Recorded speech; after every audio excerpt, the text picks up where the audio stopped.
ನೋಡ್ರಿ ಮೆಕ್ಯಾನಿಕ್ ಬಂಧುಗಳೇ ಹಾಗೂ ನನ್ನ ಗ್ರಾಹಕರೇ, ಸಮಯಕ್ಕೆ ಸರಿಯಾಗಿ ಆಯಿಲ್ ಚೇಂಜ್ ಮಾಡ್ತೀರಿ, ಸರ್ವಿಸ್ ಕೂಡ ಮಾಡಿಸ್ತೀರಿ, ಎಲ್ಲ ಓಕೆ ಡನ್. ಆದ್ರೂ ಈ ಪಿಸ್ಟನ್ ಬೇಗನೆ ಡ್ಯಾಮೇಜ್ ಆಗ್ತದೆ. ಆಯಿಲ್ ಡ್ರಿಮ್ ಕೂಡ ಫೇಲ್ಯೂರ್ ಆಗುವಂತ ಚಾನ್ಸಸ್ ಇರ್ತಾವ. ನನ್ನ ಕಡೆಗೆ ಜಾಸ್ತಿ ಕೇಸ್ ಬಂದಿದ್ದ ಈ ಕೇಸ್ ಜಾಸ್ತಿ ಬಂದಿದ್ದಾವ. ನಮ್ಮ ಗ್ರಾಮೀಣ ಭಾಗದಾಗ ರೈತರು ಜಾಸ್ತಿ ಇದಾರ. ಅವರೆಲ್ಲ ಏನಂತ ಹೇಳಿದ್ರ ಜಾಸ್ತಿ ಹೊಲದೊಳಗ ಬೈಕ್ ಅನ್ನ ತಗೊಂಡ್ ಹೋಗುವಂತದ್ದು. ಲೋಕಲ್ಲಿ ಅಡ್ಡಾಡ್ತಾರೆ, ಹೈವೇ ಒಳಗಾಗ್ಲಿ ಇದರಿಂದ ಜಾಸ್ತಿ ಓಡಾಡಲ್ಲ.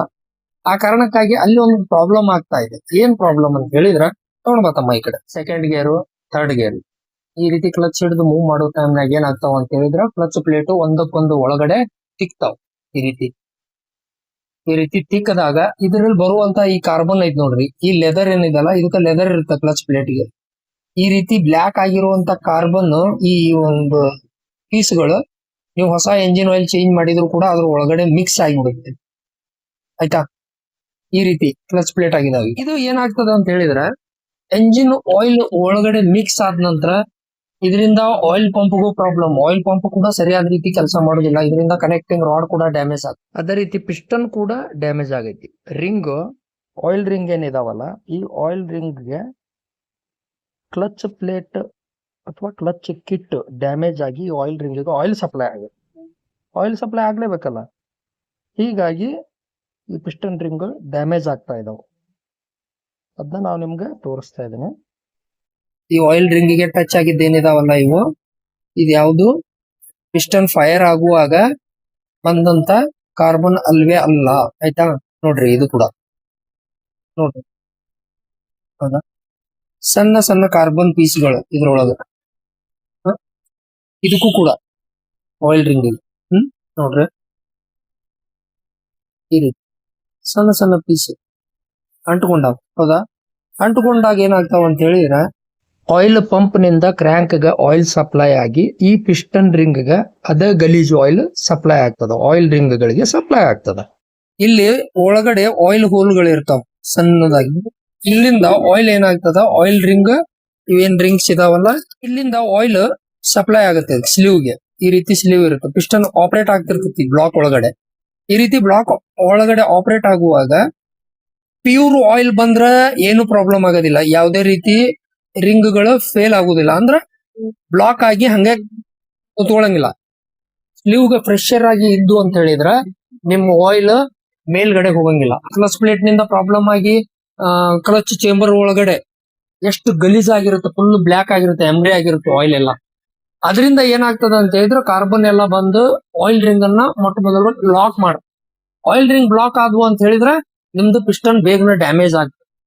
ಡ್ಯಾಮೇಜ್ ಆದ್ರೆ ಏನಾಗ್ತದೆ, ಇಲ್ರಿ ನಮ್ಗ ಬೇಗನೆ ಆಯಿಲ್ ಕುಡಿಯಾಕತೈತಿ ಗಾಡಿ, ಸ್ಮೋಕ್ ಹೊಡ್ಯಾಕತೈತಿ, ಹೊಗಿ ಬರ್ತೈತ್ರಿ ಗಾಡಿ, ಮೊನ್ನೆರ ಆಯಿಲ್ ಚೇಂಜ್ ಮಾಡ್ಸೇನ್ರಿ, ಇಲ್ರಿ ನಾವೆಲ್ಲ ಗೇರ್ ಚೇಂಜ್ ಮಾಡಿ ಓಡಿಸ್ತೇವ್ರಿ ಅಂತ ಹೇಳ್ತಾರೆ. ಆದ್ರೆ ನೀವು ಗಾಡಿ ಎಂಜಿನ್ ಆಫ್ ಮಾಡೋ ಮೂಮೆಂಟ್ಗೆ ಎಲ್ಲಾದ್ರೂ ನಿಲ್ಬೇಕಂತ ಹೇಳಿದಾಗ ನೀವು ಥರ್ಡ್ ಗೇರ್ ಅಥವಾ ಸೆಕೆಂಡ್ ಗೇರ್ ಅಥವಾ ಟಾಪ್ ಒಳಗ ನಿಲ್ಲಿಸ್ತಾರ. ಒಬ್ಬೊಬ್ರು ಟಾಪ್ ಒಳಗ್ ನಿಲ್ಸಿದ ನಂತರ ಏನ್ ಮಾಡ್ತಾರ, ಕೀ ಆನ್ ಮಾಡೋದು, ಕ್ಲಚ್ ಹಿಡಿಯೋದು, ಸೆಲ್ಫ್ ಹೊಡಿಯೋದು, ಮೂವ್ ಮಾಡೋದು. ಹೀಗಾಗಿ ಪಿಸ್ಟನ್ ಬೇಗನೆ ಪ್ರಾಬ್ಲಮ್ ಆಗುತ್ತೆ. ಪಿಸ್ಟನ್ ಒಂದು ಪ್ರಾಬ್ಲಮ್ ಆದ್ರೆ ಅಲ್ಲಿಂದ ಸ್ಟಾರ್ಟ್ ಆಯ್ತು ನಿಮ್ದು head, wall sheet, wall guide, connecting rod ಎಲ್ಲ ಗಾಡಿ ಎಂಜಿನ್ ಟೋಟಲಿ ರಸ್ಟಿ ಆಗ್ಬಿಡುತ್ತೆ. ಅದು ಏನಾಗ್ತಾವ ನಿಮ್ದು ಎಂಜಿನ್ ಲಾಸ್ಟ್ ಅಂತ ಹೇಳಿದ್ರೆ 45,000, ಒಬ್ಬೊಬ್ರು 40,000 ತಗೊಂಡ್ಬಂದಿದ್ದಾರೆ. ಹಿಂಗಾಗಿ ನಾನ್ ಹೇಳೋದು ಇಷ್ಟ, ಎಂಜಿನ್ ವರ್ಕ್ ಈಗ ಬೇಗನೆ ಬರಬಾರ್ದು ಅಂತ ಹೇಳಿದ್ರೆ ಸಾಧ್ಯ ಆದಷ್ಟು ನೀವು ಗೇರ್ ಚೇಂಜ್ ಮಾಡಿ ಗಾಡಿ ಓಡಿಸ್ರಿ. ಪ್ರತಿ 2,500 ಕಿಲೋಮೀಟರ್ ಒಂದ್ಸಾರಿ ಆಯಿಲ್ ಚೇಂಜ್ ಮಾಡ್ರಿ. ನಿಮ್ದು ಗಾಡಿ ಪರ್ಫೆಕ್ಟ್ ಆಗಿ 1,00,000 ಅಬೋವ್, 1,00,000 ಮೇಲ್ವರೆಗೂ ಎಂಜಿನ್ ಪರ್ಫೆಕ್ಟ್ ಆಗಿ ನಡೆದ್ರೆ ಸಾಧ್ಯ ಆದಷ್ಟು ಲೋಕಲ್ ಗೇರ್ ಚೇಂಜ್ ಮಾಡಿ ಓಡಿಸ್ರಿ. ಸೆಕೆಂಡ್ ಗೇರ್ ಒಳಗ ಓಡಿಸಿದ್ರು ಪರವಾಗಿಲ್ಲ, ನೀವು ಸ್ವಲ್ಪ ಸ್ವಲ್ಪ ಎಕ್ಸಿಲೇಟರ್ ಕೊಡ್ಕೊಂಡು ಓಡಿಸ್ರಿ. ಯಾರು ಹೇಳಿರ್ತಾರ ಟಾಪ್ ಅಂಡ್ ಟಾಪ್ ಒಳಗೆ ಈ ಏರಿಯಾ ಹತ್ತು ಹೋಗ್ತೈತಿ ನಂದ, ಎಂತ ಜಂಪ್ ಇದ್ರು ದಾಟಿಸ್ಕೊಂಡು ಹೋಗ್ತೇನೆ ನಾನು ಅಂತ ಹೇಳ್ತಿರ್ತಾರ. ಅದೆಲ್ಲ ತಪ್ಪು. ಅಲ್ಲಿ ನಿಮ್ದು ಎಂಜಿನ್ ಫೇಲ್ ಆಗುದ ಅಲ್ಲಿ. 10-20 ಗಂಟ್ಲೆ ದುಡ್ಡು ಹಾಕಿ ನೀವು ಎಂಜಿನ್ ವರ್ಕ್ ಮಾಡಿಸ್ತೀರಿ, 6 ತಿಂಗಳಂದ್ರೆ ಮತ್ತು ನಿಮ್ದ ಸ್ಮೋಕ್ ಪ್ರಾಬ್ಲಮ್ ಸ್ಟಾರ್ಟ್ ಆಗುತ್ತೆ. ಯಾಕೆ? ಇಲ್ಲ ಕ್ಲಚ್ ಕಿಟ್ ಡ್ಯಾಮೇಜ್ ಆಗತ್ತೆ. ಪದೇ ಪದೇ ಕ್ಲಚ್ ಕಿಟ್ ಡ್ಯಾಮೇಜ್ ಆಗೋದ್ರಿಂದ ಅಥವಾ ಕ್ಲಚ್ ಹಿಡಿದು ಬೈಕ್ ಓಡಿಸೋದ್ರಿಂದ, ಗೇರ್ ಚೇಂಜ್ ಮಾಡದೆ ಓಡಿಸೋದ್ರಿಂದನು ನಿಮ್ಮ ಎಂಜಿನ್ ನ ಪಿಸ್ಟನ್, ಕನೆಕ್ಟಿಂಗ್ ರಾಡ್ ಎಲ್ಲ ಟೋಟಲಿ ಒಳಗಡೆ ಇರುವಂತ ಮೆಟೀರಿಯಲ್ಸ್ ಗಳು ಡ್ಯಾಮೇಜ್ ಆಗ್ತಾವ. ನೀವು ಪರವಾಗಿಲ್ಲ ಟಾಪ್ ಅಂಡ್ ಟಾಪ್ ಓಡಿಸ್ತೀರಿ. ಲೋಕಲ್ ಎಷ್ಟು ನೀವು ಗೇರ್ ಚೇಂಜ್ ಮಾಡಿ ಓಡಿಸ್ತೀರಿ, ನಿಮ್ clutch kit safe, engine safe, ನಿಮ್ ಜೇಬ್ ಒಳಗಿರೋ ಕಷ್ಟಪಟ್ಟು ದುಡ್ದಂತ ದುಡ್ಡು ಕೂಡ ಸೇವ್ ಆಗತ್ತ. ಟಾಪಿಕ್ ಇಷ್ಟ. ಪಿಸ್ಟನ್ ಯಾಕೆ ಹೋಯ್ತು ಬೇಗನ ಅಂತ ಹೇಳಿ, ಯಾಕೆ ಬೇಗನ ಡ್ಯಾಮೇಜ್ ಆಗ್ತದೆ, ರಿಂಗ್ ಯಾಕೆ ಬೇಗನ ಫೇಲ್ಯೂರ್ ಆಗ್ತಾವ ಅನ್ನೋದ್ರ ಬಗ್ಗೆ ಒಂದ್ ಸಣ್ಣ ವಿಡಿಯೋ ಮಾಡಿ ನಿಮ್ ಜೊತೆಗೆ ಹಂಚ್ಕೊಂಡೇನು. ಮುಂದಿನ ದಿನಮಾನದಾಗ ಯಾವ್ದಾರ ಕ್ಲಚ್ ಕಿಟ್ ಪ್ರಾಬ್ಲಮ್ ಬಂದಾಗ ಯಾವ ರೀತಿ ನಾವು ಪ್ರಾಬ್ಲಮ್ ಅನ್ನ ಸಾಲ್ವ್ ಮಾಡ್ತೀವಿ, ಗ್ರಾಹಕರಿಗೆ ಯಾವ ರೀತಿ ಅನುಕೂಲ ಆಗ್ತದ, ನಾವು ಕೆಲಸ ಪರ್ಫೆಕ್ಟ್ ಆಗಿ ಮಾಡೋದ್ರಿಂದ ಅಲ್ಲ ನಿಮ್ ಬೈಕ್ ಎಲ್ಲ ಪರ್ಫೆಕ್ಟ್ ಆಗಿ ನಡೆಯೋದು, ಅದನ್ನ ನಾನು ನಿಮ್ ಜೊತೆಗೆ ಹಂಚ್ಕೊಂತೀನಿ. ವಿಡಿಯೋ ಇಷ್ಟ ಆದ್ರ ಲೈಕ್ ಮಾಡ್ರಿ, ಶೇರ್ ಮಾಡ್ರಿ, ಸಬ್ಸ್ಕ್ರೈಬ್ ಮಾಡ್ಕೊಡ್ರಿ ಫ್ರೆಂಡ್ಸ್. ಗ್ರಾಹಕರು ಇರ್ಬೋದು, ಕೆಲಸ ಕಲಿತಾ ಇರುವಂತ ಮೆಕ್ಯಾನಿಕ್ಸ್ ಗಳು ಇರ್ಬೋದು, ಎಲ್ರು ಸಪೋರ್ಟ್ ಮಾಡ್ರಿ, ಶೇರ್ ಮಾಡ್ರಿ, ಲೈಕ್ ಮಾಡ್ರಿ. ನಾವು ಈ ರೀತಿಯನ್ನ ಒಂದ್ ಒಳ್ಳೊಳ್ಳೆ ಟಾಪಿಕ್ ಪರ್ಫೆಕ್ಟ್ ಆಗಿ ಏನ್ ಕೆಲಸ ಮಾಡ್ತೀವೋ ಅದನ್ನ ನಾವು ಹಂಚ್ಕೊಳಕ್ ಇಷ್ಟಪಡ್ತೀನಿ. ನಿಮ್ಗೆ ಈ ವಿಡಿಯೋ ಇಷ್ಟ ಆದ್ರೆ ಲೈಕ್ ಮಾಡ್ರಿ, ಶೇರ್ ಮಾಡ್ರಿ ಫ್ರೆಂಡ್ಸ್. ನಮಸ್ಕಾರ.